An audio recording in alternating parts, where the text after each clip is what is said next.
What is going on today, guys? I am sitting here at my drop-off. So yeah, got my vest on, looking all professional. So yeah, had a pretty good night last night. Not anything too wild or crazy. Actually met some really cool guys up here. We sat out and talked for probably about 20-30 minutes, waiting on the truck to get unloaded that was at the dock. It's out in the middle of nowhere. Pretty good place to just kind of take a minute, fellowship with other drivers, and just kind of building some bridges, building some acquaintances. So yeah, that's always a good thing when you can do that. Sorry for the shaking. My truck's running, so there's that. I'll try to get a lighter up here. Oh, there we go. Murphy's USA. I don't know, but yeah. The thing that I was wanting to talk about was like, there's some people that still believe, that we should wear masks and all this, and it is what it is. I don't particularly believe that we should be wearing muzzles, but it is what it is. I mean, let people do what they want to do. If they want to wear a mask, or they want to be like that, then let them. But if they don't want to wear a mask, then don't try to force it on people, and don't try to make it like a thing. Okay, like nobody wants to be forced into something that they don't want to do. Like, it just irritates me that mindset is still around, that okay, well, if they don't want to do it on their own, then we're going to force them to do it with something as simple as wearing a mask. I mean, other issues I could see that, but with a mask, I mean, it is what it is. So, like I said, it just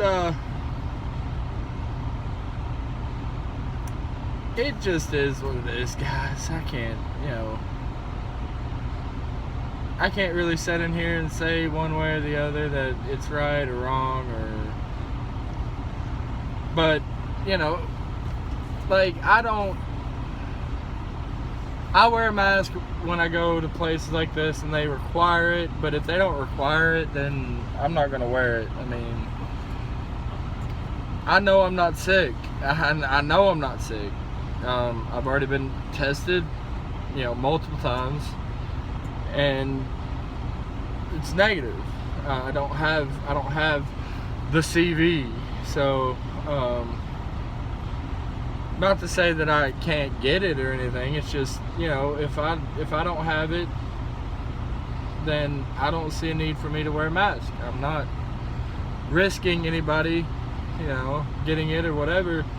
And especially with our jobs, like with truck driving, it's not necessarily an all-day, everyday thing. Like, when I go into truck stops, I'll judge the situation. If it's not that busy, there's not many people in there, and like it's out in the middle of nowhere, then I'm not wearing a mask. I mean, population density matters. If I'm in a bigger city on the outskirts, it's really busy, there's 1,000 trucks there, then yeah, I'm probably gonna wear a mask. It's all in your own discernment, and situational awareness. I mean, according to the news and all the politicians, I should have already been dead from coronavirus. I should already have contracted it and died over. I'm overweight. I smoke cigarettes. it just is what it is. I have asthma, so yeah, which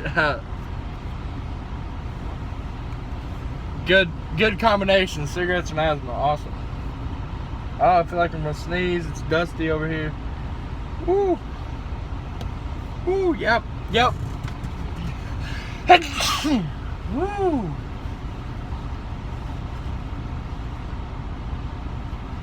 Oh, excuse me.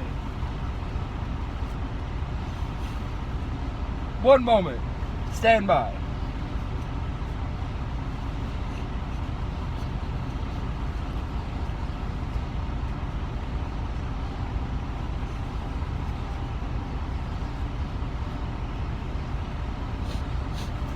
All right. And we're back with sun all up in our face.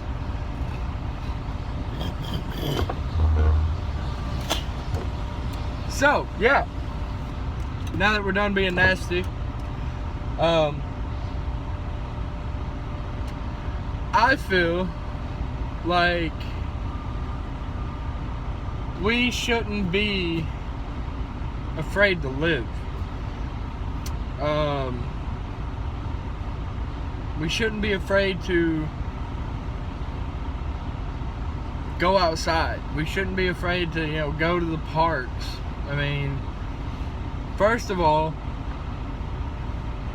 if you're outside in a wilderness environment or a natural park, you know what I mean? Like, if there's a lot of trees, a lot of things natural around you, and you interact with them, even if there's 50 people there, I do not think that you're going to get sick. I think if anything, it's going to build up an immunity to a lot of these sicknesses, and I think that's why people get as sick as they do, because I feel like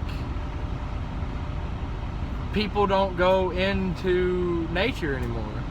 People have been so urbanized, and oh well, let's go to the movies, let's go here, let's go there, but it's never let's go to the park, let's go to a forest, let's go to a national forest, let's go hiking.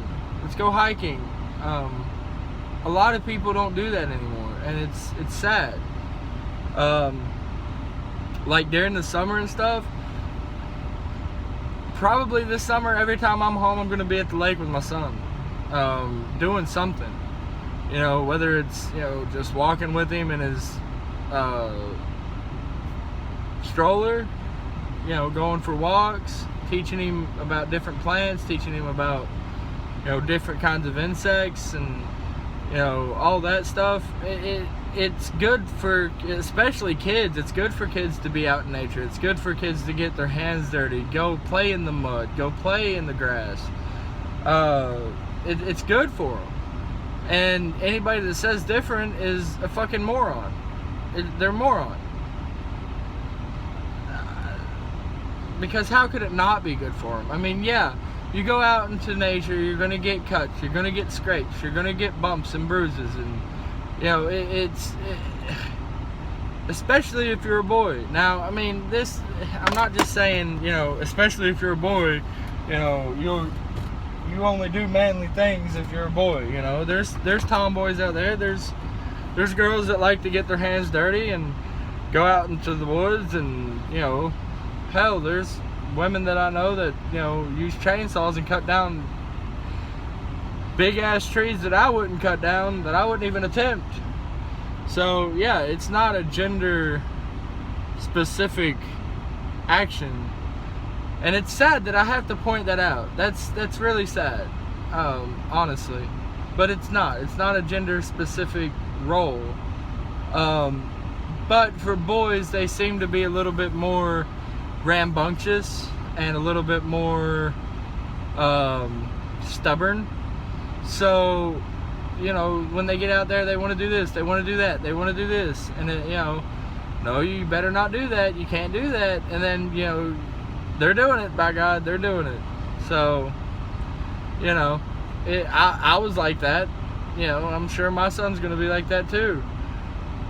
And I really can't wait until my son is old enough to appreciate being out in nature and appreciate the trips that we take to the lake and, you know, going hiking and camping and all this other stuff. I mean, I really cannot wait to experience that with him.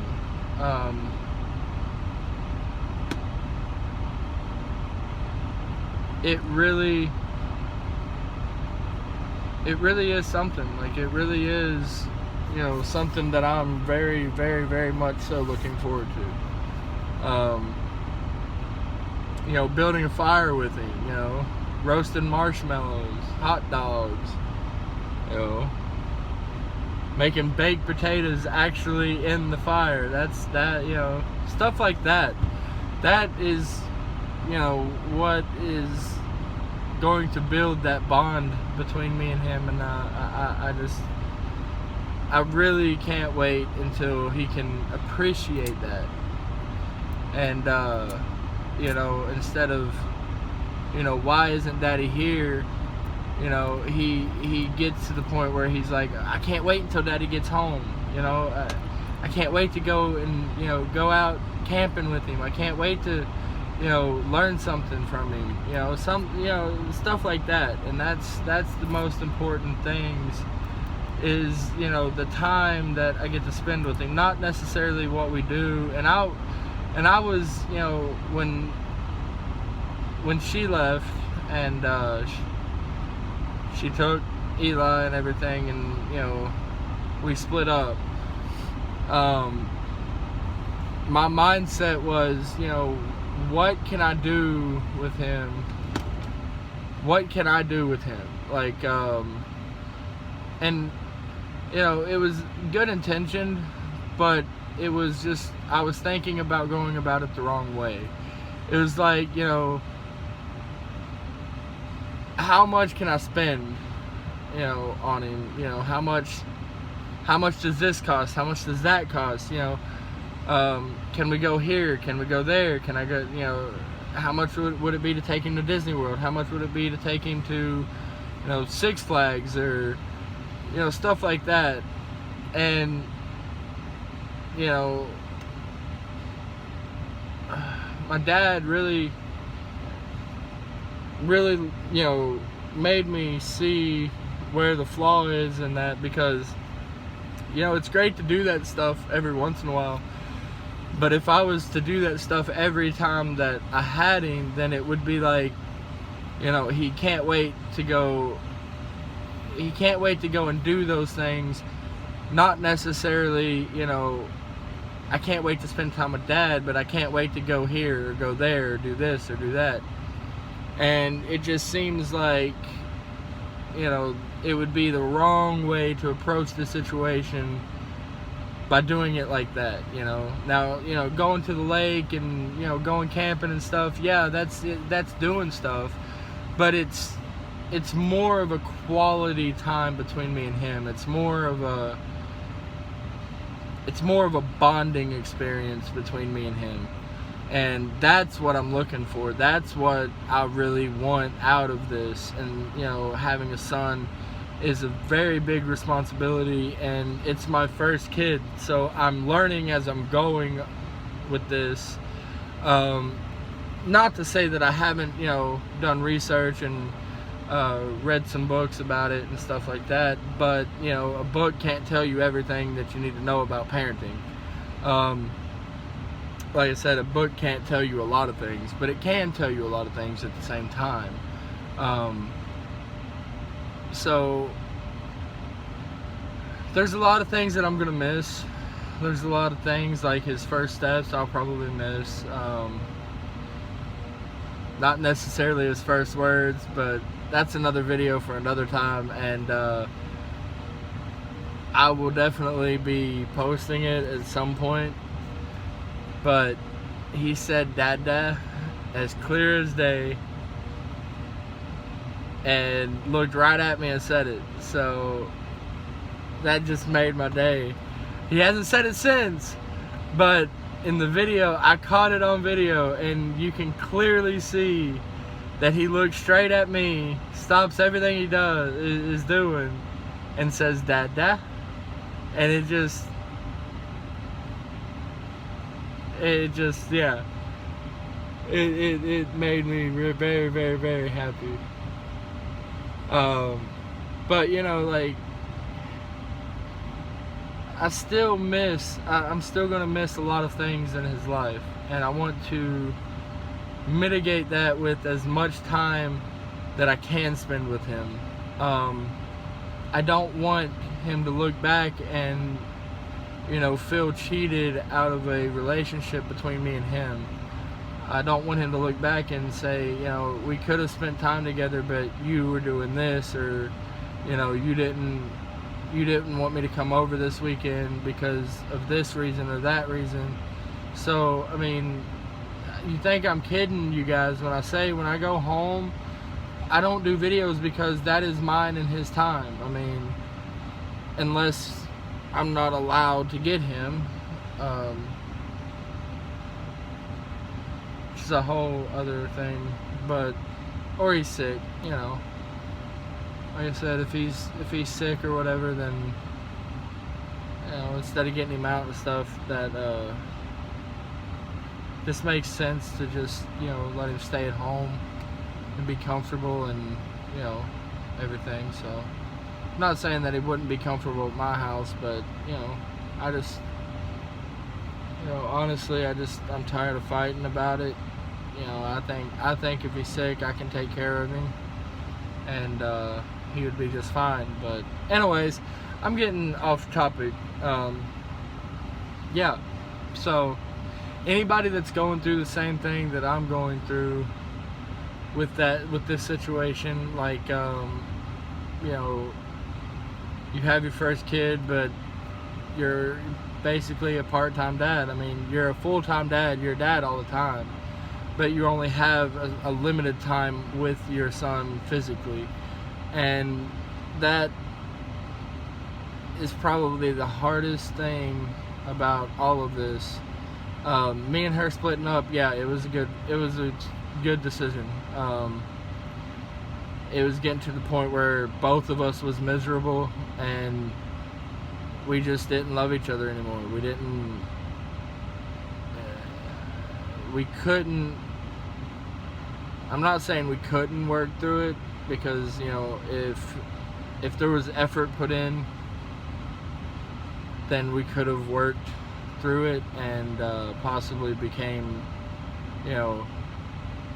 better through our trials. But that just wasn't the case, and it's really hard not to throw blame one way or the other, but I mean, I'm not going to. It just didn't work out, and that's fine. That's fine. I'm completely and utterly okay with that. What I'm not okay with is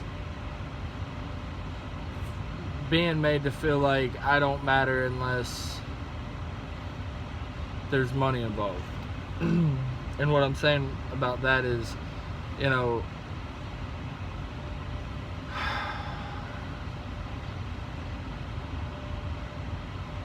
doctor's appointments, going to doctor's appointments and stuff like that. I haven't been allowed to go to most of his doctor's appointments. I mean, ever since he got out of the hospital, I think I went to one before she left.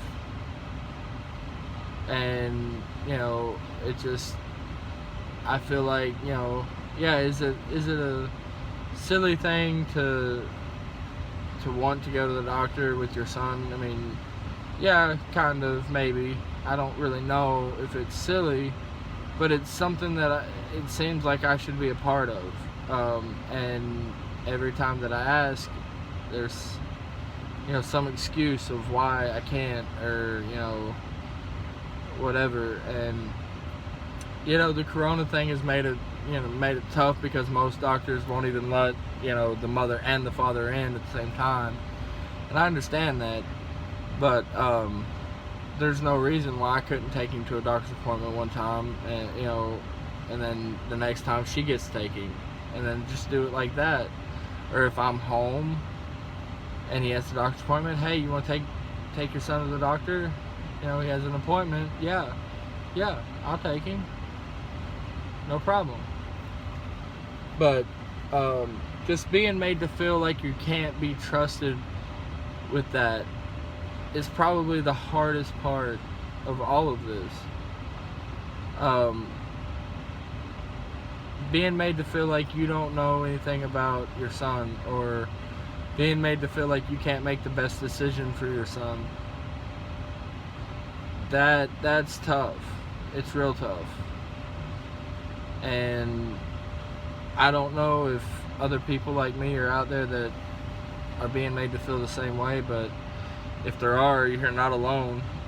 And I would like to know that I'm not alone, honestly. So this is kind of me just venting right now, and saying telling you guys, some of the story and some of the things that I'm going through right now. And it kind of gets me down a little bit thinking about it, because there's just so much I'm gonna miss, and I'm getting the shitty end of the deal. Like,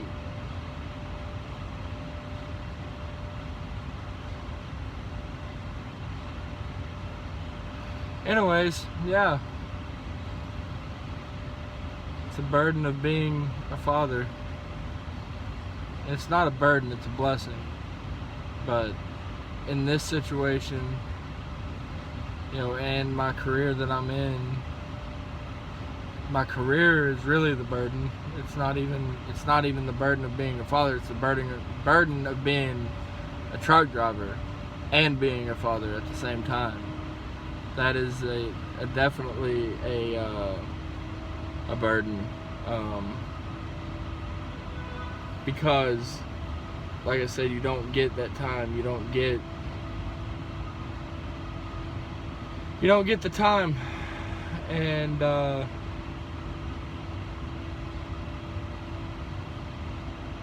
I'm just tired of being made to feel like I'm dumb and that I don't know anything, and like I am, like I've made poor decisions to be judged off of, because I haven't. I mean, I haven't made any poor decisions when it comes to that child. And honestly, since me and her have been together, I haven't made any bad decisions at all. Like, not like that. I mean, yeah, when we first got together, when I came home and was on my home time, I would drink. I mean, not a lot. I mean, I would have probably a drink on Friday when I got home, and then I'd have a drink on Saturday night.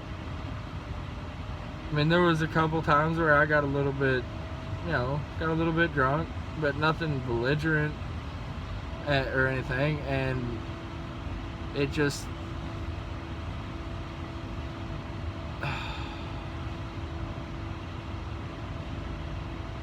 there's nothing wrong with it. It's legal. I'm over the age of 21.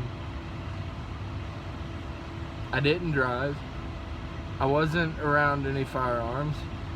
When I drink, my firearms go up. So I don't understand where her problem was with that. But if you talk, to hear her say it, I was an alcoholic, but it's kind of hard to be an alcoholic when you're, a truck driver, because, I mean, and I'm sure there are alcoholics that are truck drivers, don't get me wrong, but I am not one of them. When I'm out on the road, not one drop of alcohol touches my tongue. Not one drop.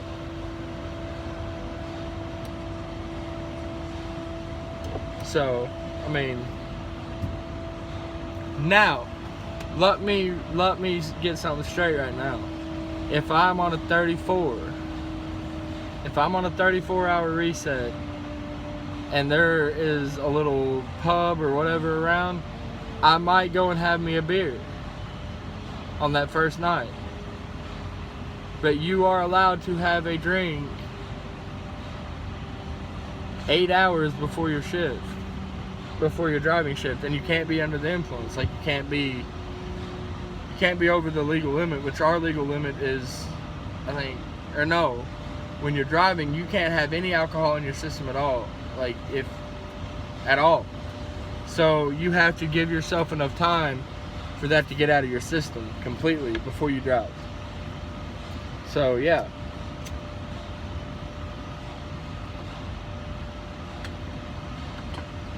So I don't understand it. I don't understand being made to look like the bad guy all the time.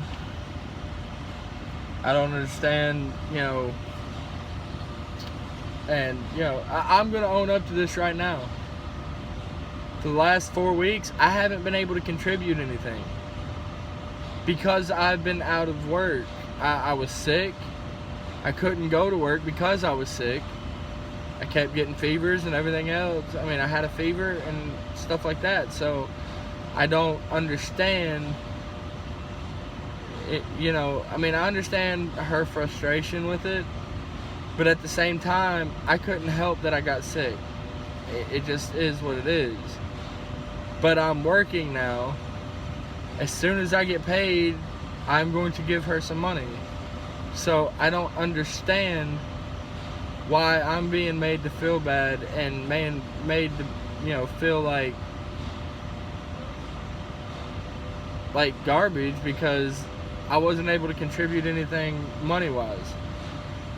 I don't understand that. I mean, I know there's things that Eli needs, and I feel, you know, I'm working to get that. I'm working so I can afford to buy those things.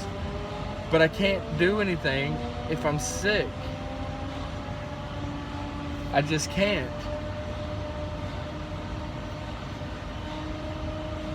You're gonna have to go on this side, buddy. You have to go on this side.